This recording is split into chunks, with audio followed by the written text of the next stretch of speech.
Hello everyone, my name is Renee and today I am going to do my special education law presentation video. First, I'm going to give a brief history of special education before the 1970s and from the 1970s to present. Before the 1970s, many children were denied the opportunity and access to an education. In 1970, only 1 in 5 children with disabilities were provided an education in the United States.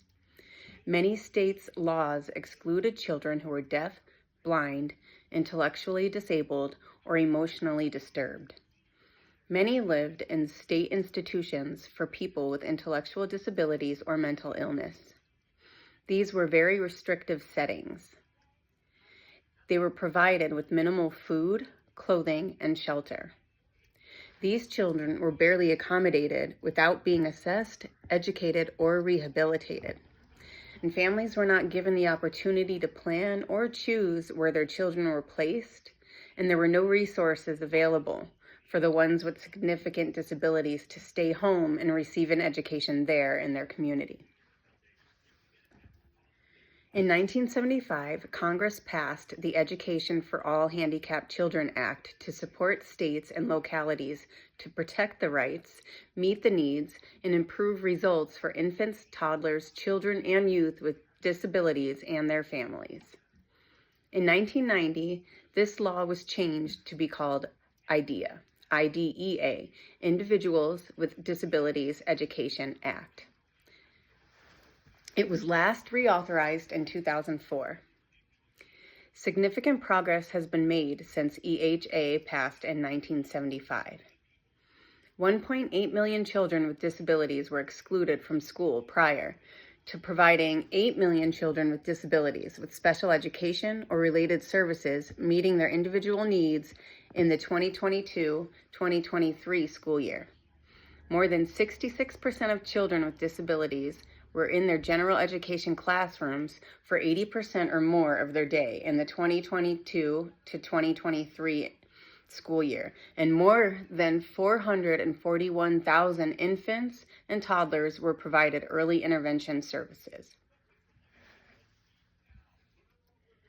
Here's a brief description of 2 court cases about parental rights and student educational rights. Many children with intellectual disabilities did not have rights to public education. Children who did not attain a mental age of 5 by the start of 1st grade were denied services in public schools in the state of Pennsylvania. Park versus Commonwealth of PA. PARC, Pennsylvania Association for Retarded Citizens. This was the first right to education lawsuit in the country. The Pennsylvania law was overturned and quality education for all was secured. The case was quickly settled before the U.S. District Court for the Eastern District of PA, resulting in a consent decree where the state agreed to provide free public education to all children with mental retardation. The decree and procedural protections included were the basis for the Education for All Handicapped Children Act in 1975. Mills versus Board of Education of District of Columbia, 1972. This was a federal trial court ruling that helped lay the foundation for Section 504 of the Rehabilitation Act of 1973, and EHA, which is now IDEA, the laws that changed the face of education in America today.